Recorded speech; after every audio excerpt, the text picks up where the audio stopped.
اعوذ باللہ من الشیطان الرجیم بسم اللہ الرحمن الرحیم فَإِذَا كَانَتِ الْعِلَّةُ عِنْدَ مَنْ وَصَفْنَا قَوْلَهُ مِنْ قَبْلِ فِي فَسَادِ الْحَدِيثِ وَالتَّوْهِينِ سے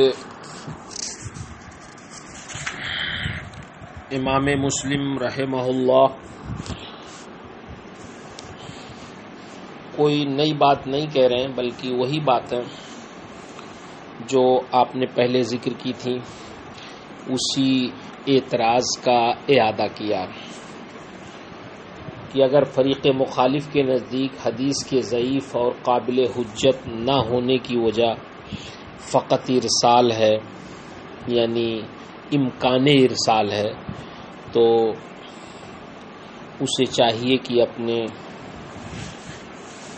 قول کی بنیاد پر صرف انہی حدیث سے استدلال کرے جن میں سماعت کی صراحت ہے، اور جن میں سماعت کی صراحت نہیں ہے اگرچہ ان احادیث کے بارے میں دوسرے طریقوں سے سماعت کا علم ہو چکا ہو، ان سے استدلال انہیں نہیں کرنا چاہیے۔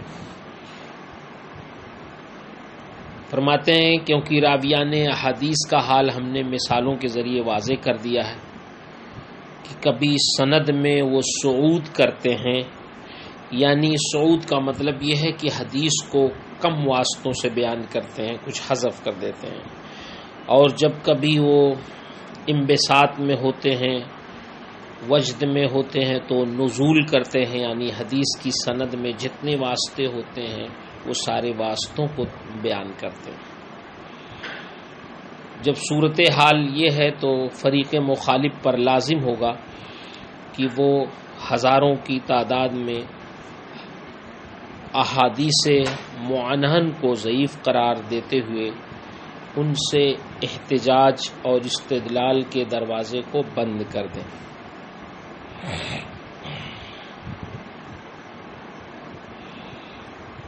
وما علمنا احدا من ائمة السلف ممن يستعمل الاخبار ويتفقد صحة الاسانید وسقمها مثل ایوب السختیانی۔ اس عبارت سے امام مسلم یہ فرمانا چاہتے ہیں کہ ائمہ جرح و تعدیل کا جو عمل ہے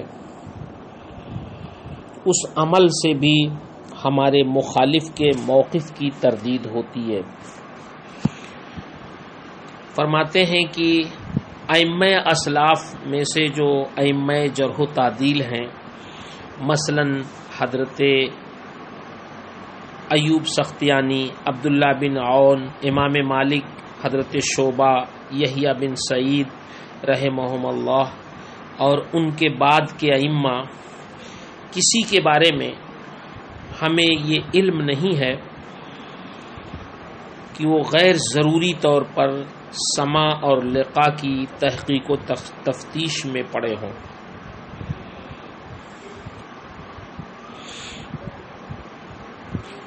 حالانکہ یہ وہ محدثین ہیں، یہ وہ ائمہ جرح و تعدیل ہیں کہ جن کا کام ہی تھا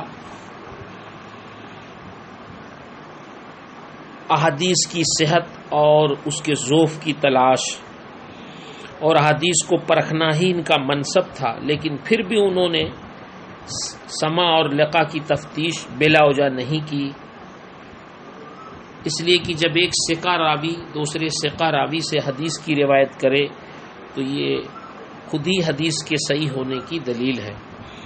البتہ اگر ائمہ جرح و تعدیل کو کسی راوی کے بارے میں معلوم ہوتا کہ وہ تدلیس کے مرض کا شکار ہے، فحینئذ یبحثون عن سماعہ فی روایتہ ویتفقدون ذلک منہ کہ تنزاح عنہم علت التدلیس۔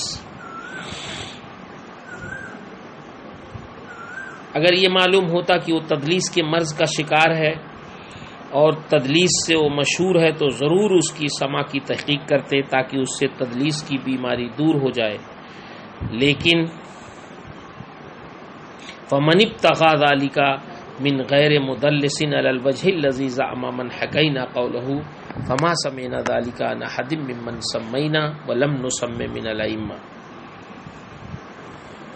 لیکن غیر مدلس ثقہ راوی کے سما کی تحقیق میں وہ نہیں پڑھتے جیسا کہ اور جن کا ہم نے نام لیا ہے، اور وہ جن کا ہم نے نام نہیں لیا وہ بھی بہت سارے ایسے محدثین ہیں جو غیر مدلس کے سما کی تحقیق میں نہیں پڑھتے.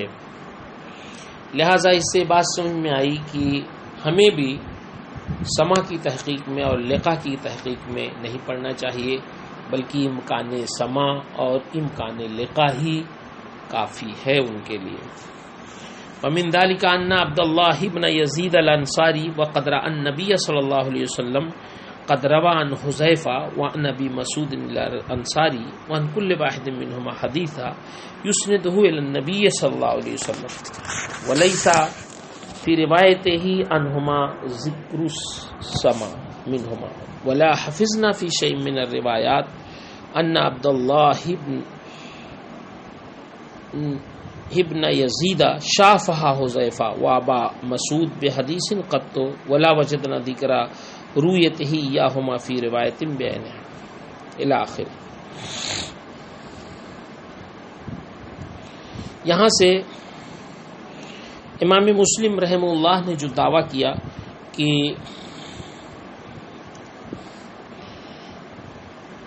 صرف ہم اثر ہونا کافی ہے راوی اور مروی عنہ کا، لقا اور سما کی شرط یہ ایک زائد شرط ہے جو ہمارے فریق مخالف نے لگائی ہے.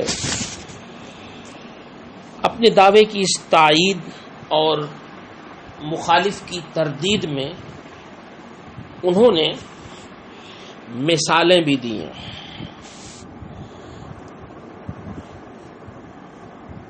انہوں نے جو یہ بتایا کہ محدثین ائمہ احادیث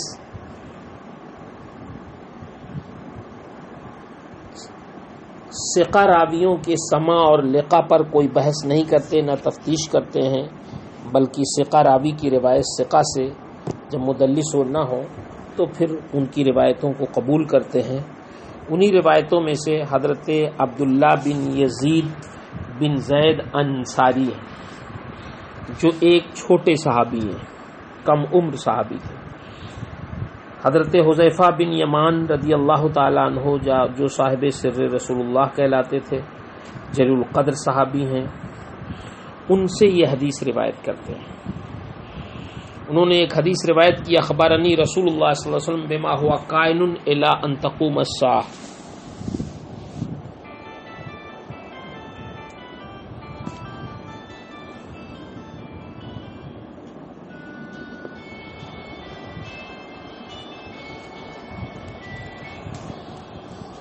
اس حدیث کی تخریج حضرت امام مسلم نے اپنے صحیح مسلم میں کی ہے. حالانکہ عبداللہ بن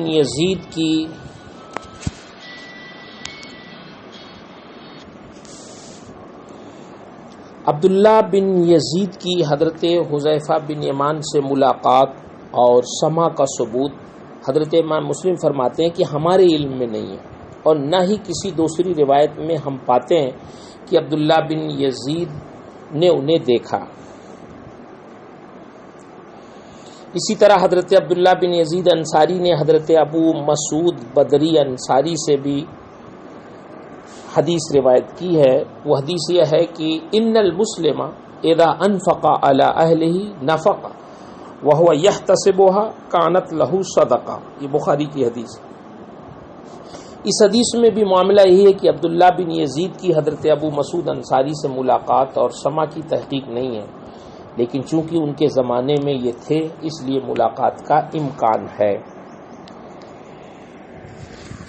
تو دونوں حضرات سے انہوں نے حدیثیں روایت کی ہیں اور سما بھی ثابت نہیں ہے، ملاقات بھی ثابت نہیں ہے، پھر بھی ان کی روایت کو لوگوں نے قبول فرمایا ہے. اور محدثین نے ان کی روایت کو صحیح قرار دیا ہے.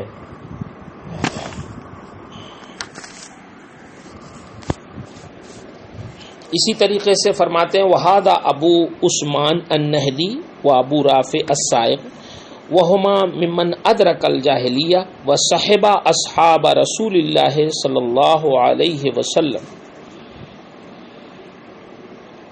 من البدرین حلما جرا ونقل عنہم الاخبار حتی نزل الى مثل ابی ہریرہ وابن عمر وزویہما قد اسند کل واحد منہما عن ابی بن کعب عن النبی صلی اللہ علیہ وسلم حدیث الی آخر۔ فرماتے ہیں ابو عثمان نہدی اور ابو رافع صائغ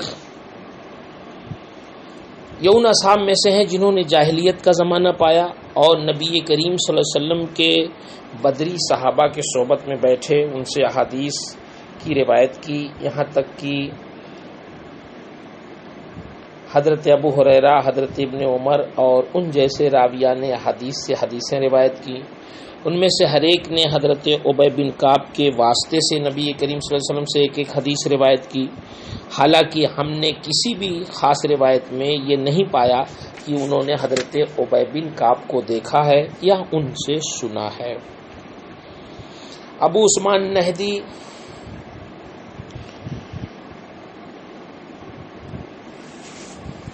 کی یہ روایت ثبوت لقاء و سماع کے بغیر صحیح اور قابل احتجاج ہونے کے بارے میں یہ مثال امام مسلم نے دی ہیں، دو مثالیں، ایک تو عبد الرحمن بن ابو عثمان نہدی کی،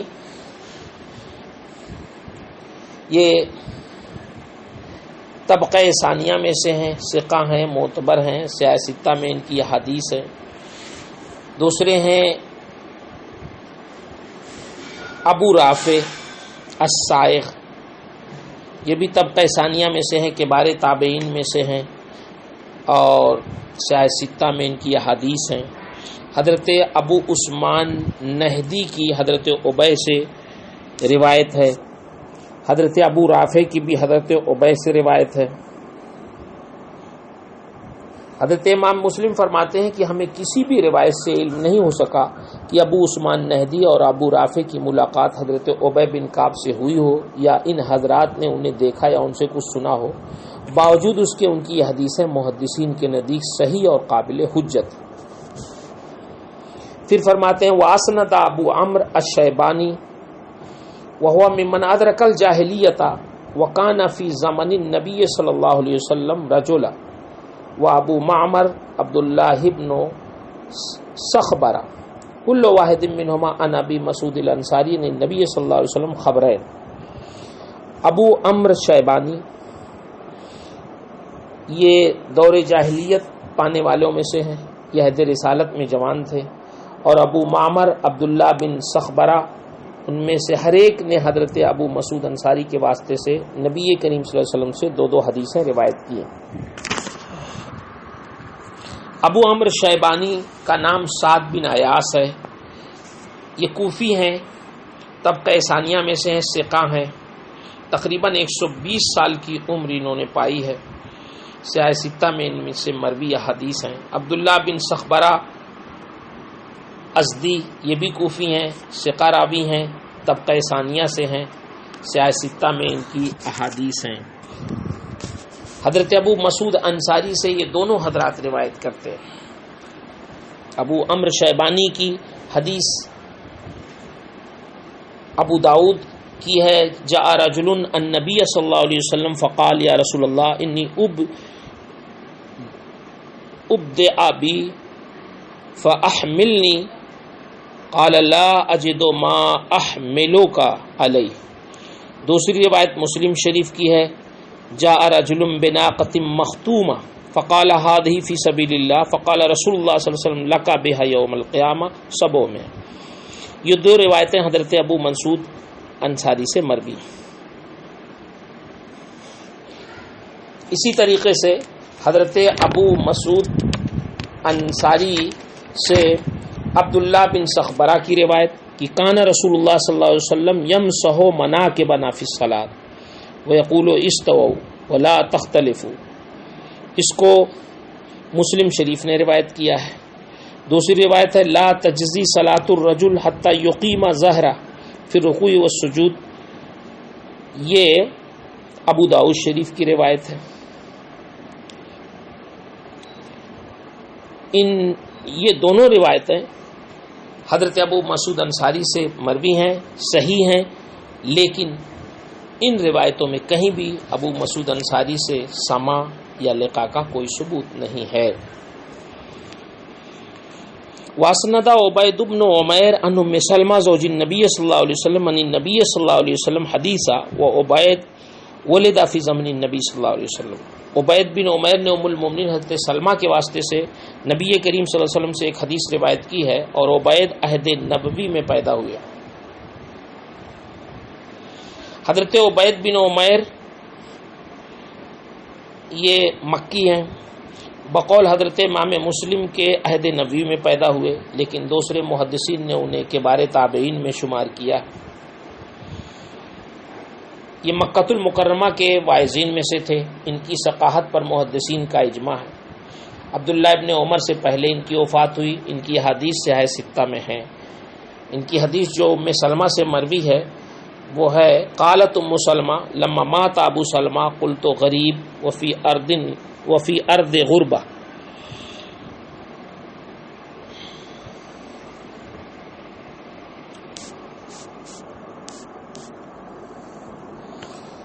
یہ مسلم شریف کی روایت ہے، عبید بن عمیر کی روایت حضرت ام سلمہ سے ہے، لیکن حضرت ام سلمہ سے لقاء سماع کہیں ثابت نہیں ہے۔ واسند قیس بن ابی حازم وقد ادرک زمن النبی صلی اللہ علیہ وسلم عن نبی مسعود الانصاری عن نبی صلی اللہ علیہ وسلم ثلاثۃ اخبار۔ حضرت قیس بن ابی حازم جنہوں نے عہد رسالت کو پایا، حضرت ابو مسعود انصاری کے واسطے سے نبی کریم صلی اللہ علیہ وسلم سے 3 حدیثیں روایت کی ہیں۔ پہلی حدیث ہے الشمس والقمر لا ينکسفان لموت احد، جس کو بخاری نے روایت کی ہے۔ دوسری حدیث ہے ان الایمان ہا ہونا وان القسوۃ وغلظ القلوب فی الفدادین، اس کو مسلم نے روایت کی ہے۔ تیسری حدیث ہے جاء رجل یا رسول اللہ لا اکاد ادرک الصلاۃ مما یطول بنا، اس کو بخاری نے روایت کی ہے۔ یہ تینوں روایتیں حضرت قیس بن حازم نے ابو مسعود انصاری سے روایت کی۔ قیس بن حازم ان کی کنیت ابو عبداللہ ہے، کوفی ہیں۔ یہ بھی کہا گیا کہ نبی کریم صلی اللہ علیہ وسلم کو انہوں نے دیکھا ہے، اور ان کے بارے میں یہ بھی ہے کہ انہوں نے عشرہ مبشرہ سے روایت کی ہے۔ آخری عمر میں ان کی حالت تبدیل ہو گئی تھی، طبقہ ثانیہ سے ہیں، سیاہ ستہ میں ان کی احادیث ہیں۔ ان میں بھی حضرت قیس بن حازم کا سماع یا لقاء ابو مسعود انصاری سے ثابت نہیں ہے، لیکن پھر بھی تینوں روایتیں بخاری اور مسلم میں موجود ہیں، جو اس کے صحیح ہونے کی دلیل ہیں۔ واسند عبد الرحمن ابن ابی لیلہ وقد حفظ عن عمر ابن الخطاب وصحب علی عن انس بن مالک عن النبی صلی اللہ علیہ وسلم حدیثا۔ حضرت عبد الرحمن بن ابی لیلہ نے حضرت عمر سے حدیث سنی ہے اور حضرت علی کی صحبت میں رہے ہیں۔ انہوں نے حضرت انس بن مالک کے واسطے سے نبی کریم صلی اللہ علیہ وسلم سے ایک حدیث روایت کی ہے۔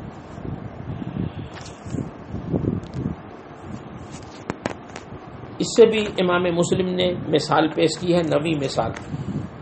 حضرت عبد الرحمن بن ابی لیلہ یہ انصاری ہیں، مدنی ہیں، پھر کوفہ میں جا کے مقیم ہو گئے تھے، طبقہ ثانیہ میں سے ہیں، ثقہ ہیں۔ حضرت عمر رضی اللہ تعالیٰ عنہ سے حدیث سننے میں اختلاف ہے، سیاہ ستہ میں ان کی احادیث موجود ہیں۔ ان کی مروی حدیث ہے امر ابو طلحہ ام سلیم ان تصنع للنبی صلی اللہ علیہ وسلم طعاما لنفسه خاصہ، یہ روایت ان سے مروی ہے۔ واسند ربعی بن حراش عن عمران بن حسین عن نبی صلی اللہ علیہ وسلم حدیثین و ابی بکرہ عن نبی صلی اللہ علیہ وسلم حدیثا وقد سمع ربعی بن علی بن ابی طالب و ربعہ۔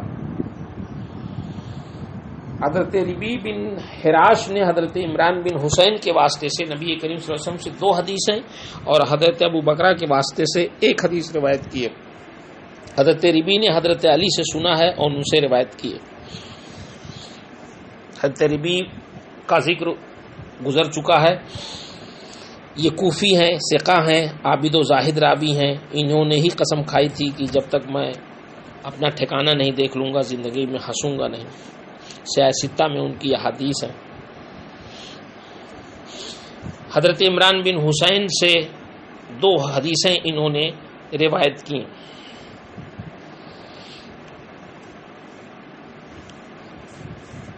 ایک روایت اسد الغابہ کی ہے، دوسری معجم الکبیر للطبرانی کی ہے۔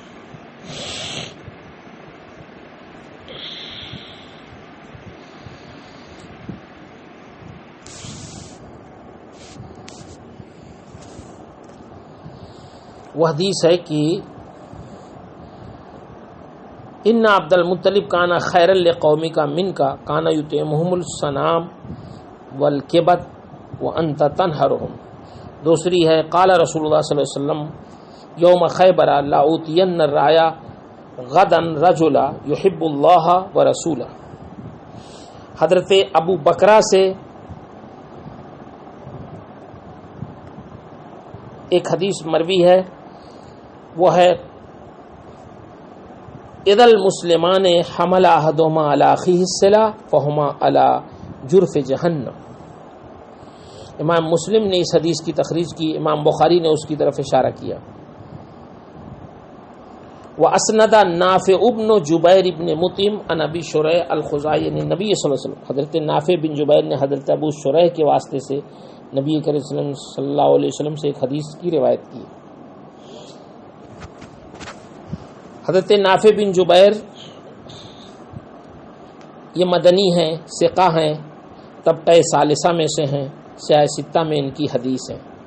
حضرت ابو شریح سے مروی حدیث یہ ہے من کان یؤمن باللہ والیوم الاخر فلیحسن الی جارہ۔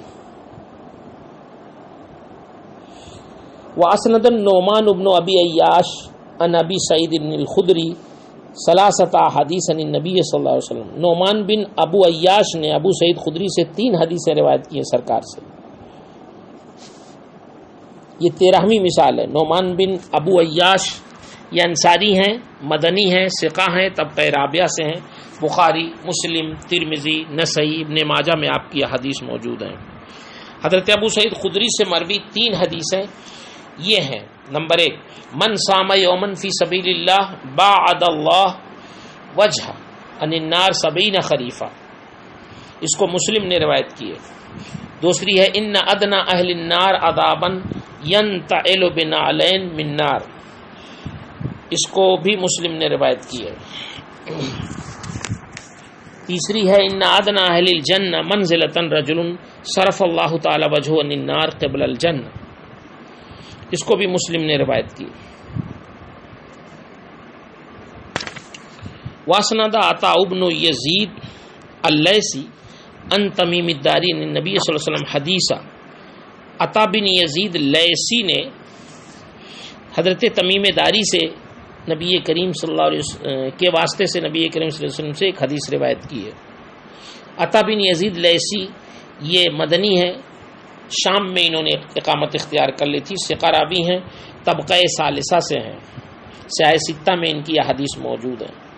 حضرت تمیم داری سے انہوں نے جو حدیث روایت کی وہ یہ ہے الدین النصیحہ قلنا لمن قال للہ ولکتابہ ولرسولہ ولائمۃ المسلمین وعامتہ،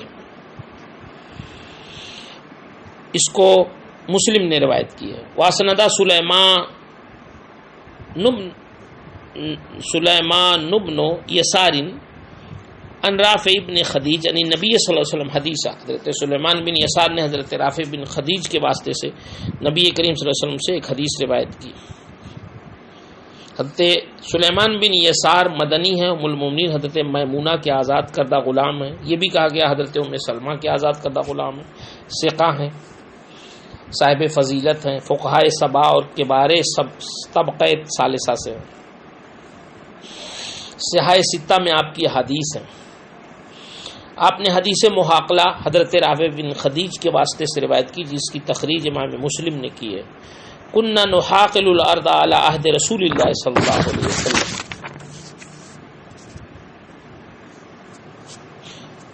واسندہ حمید بن عبد الرحمن الحمیری ان ابی ہریرہ عن نبی صلی اللہ علیہ وسلم حدیث۔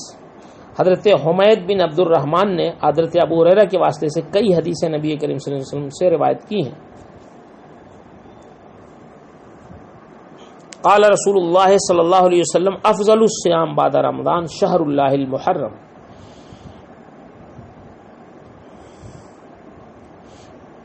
حمید بن عبد الرحمن یہ بصری ہیں، فقیہ ہیں، طبقہ ثالثہ سے ہیں، سیاہ ستہ میں ان کی حدیث ہیں. یہ تقریباً 16 مثالیں امام مسلم نے دی ہیں. ان سب کا حال یہ ہے کہ یہ سارے تابعین جن کی ان صحابہ کرام سے روایتوں کا تذکرہ ہم نے ذکر کیا، جن کا نام لیا، ان صحابہ سے ان کے سماع کا علم امام مسلم فرماتے ہیں فَكُلُّ هَؤُلَاءِ التَّابِعِينَ الَّذِينَ نَسَبْنَا رِوَايَتَهُمْ عَنِ الصَّحَابَةِ الَّذِينَ سَمَّيْنَاهُمْ لَمْ يُحْفَظْ عَنْهُمْ سَمَاعٌ عَلِمْنَا مِنْهُمْ فِي رِوَايَةٍ بِعَيْنِهَا وَلَا أَنَّهُمْ لَقُوهُمْ فِي نَفْسِ خَبْرٍ بِعَيْنِهِ.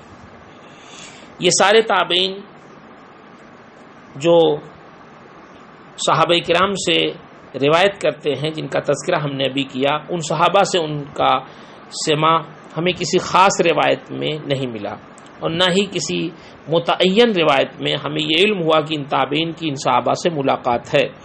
حالانکہ احادیث و روایات کے ماہرین کے نزدیک یہ سند صحیح الاسانید سے ہیں.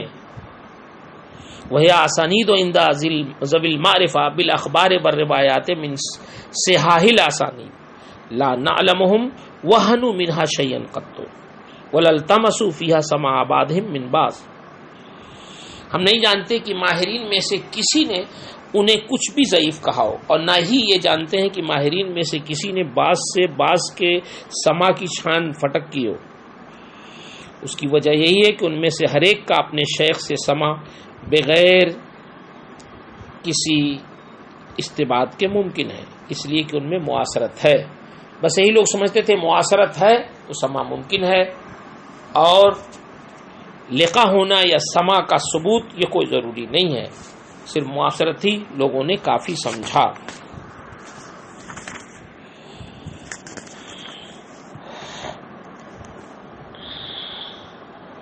وَكَانَ هَذَا الْقَوْلُ الَّذِي أَحْدَثَهُ الْقَائِلُ الَّذِي حَكَيْنَاهُ فِي تَوْهِينِ الْحَدِيثِ بِالْعِلَّةِ الَّتِي وَصَفَ أَقَلَّ مِنْ أَنْ يُعَرَّجَ عَلَيْهِ وَيُثَارَ ذِكْرُهُ إِذْ كَانَ قَوْلًا مُحْدَثًا وَكَلَامًا خَلْفًا لَمْ يَقُلْهُ أَحَدٌ مِنْ أَهْلِ الْعِلْمِ سَلَفًا. یہاں سے کہنا چاہتے ہیں، اور وہ قول جسے مذکورہ قائل نے حدیث کو ضعیف قرار دینے کے سلسلے میں بیان کی گئی علت کے مد نظر ایجاد کیا ہے، وہ اس سے بھی کمتر ہے کہ اس پر توجہ دی جائے، اس کا ذکر چھیڑا جائے. یعنی یہی کہ لقا یا سماع کی شرط یہ ایسی شرط ہے کہ اس پر توجہ دیے جانے کی کوئی ضرورت نہیں ہے، اس لیے کہ ایک نیا اور فاسد قول ہے. ما سبق محدثین میں سے کوئی بھی اس کا قائل نہیں، اور متاخرین محدثین نے بھی اس کا انکار کیا، لہٰذا ہم نے اس کی جتنی تردید کی ہے اب اس سے زیادہ تردید کی ضرورت نہیں، اس لیے کہ اس قول کی وقعت اور اس کے قائل کی قدر و منزلت وہی ہے جو ہم نے بیان کر دی ہے. اور محدثین کے مذہب کے خلاف قول کو دفع کرنے میں اللہ ہی سے مدد چاہتا ہوں، اسی پر بھروسہ ہے، اور سب خوبیاں اللہ ہی کے لیے ہیں. اور اللہ تعالی ہمارے آقا محمد صلی اللہ علیہ وسلم ان کی آل اور ان کے اصحاب پر اپنی رحمت اور سلام نازل فرمائے. فَكُلُّ هَؤُلَاءِ سے امام مسلم یہ بتانا چاہتے ہیں کہ یہ سارے تابعین جن کا ذکر ہم نے کیا ہے یہ ان صحابہ کے معاصر ہیں جس سے انہوں نے احادیث کی روایتیں کی ہیں. راوی اور مروی عنہ دونوں کا زمانہ ایک ہے، ملاقات اور سماع کا پورا امکان ہے، لیکن کسی بھی روایت میں اپنے شیوخ سے ملاقات کرنا اور سماع سننا یہ ثابت نہیں ہے. ائمہ احادیث نے بغیر ملاقات اور سماع کی تحقیق کے ان کی روایتوں کو قبول کیا، انہیں قابل حجت سمجھا اور ان کی سندوں کو صحیح الاسانید قرار دیا. یہ اس بات کی دلیل ہے کہ صحت اسانید اور اتصال سند کے لیے راوی اور مروی عنہ میں صرف معاصرت کافی ہے اور لقا کا امکان کافی ہے. لقا یا سماع کی شرط کی کوئی ضرورت نہیں ہے، بس شرط یہ ہے کہ راوی مدلس نہ ہو. یہ اس مقدمے کا پورا خلاصہ تھا جو امام مسلم نے بڑے ہی شرح و بسط کے ساتھ بیان فرما دیا. اللہ تبارک و تعالی امام مسلم کو جزائے خیر عطا فرمائے اور فضل فرمائے، لیکن یہ یاد رہے کہ امام بخاری اور ان کے استاد امام مدینی نے جو لقاء کی شرط قرار دی ہے یا سما کی، وہی صحیح ہے۔ وآخر دعوانا الحمدللہ رب العالمین۔ السلام علیکم ورحمۃ اللہ وبرکاتہ۔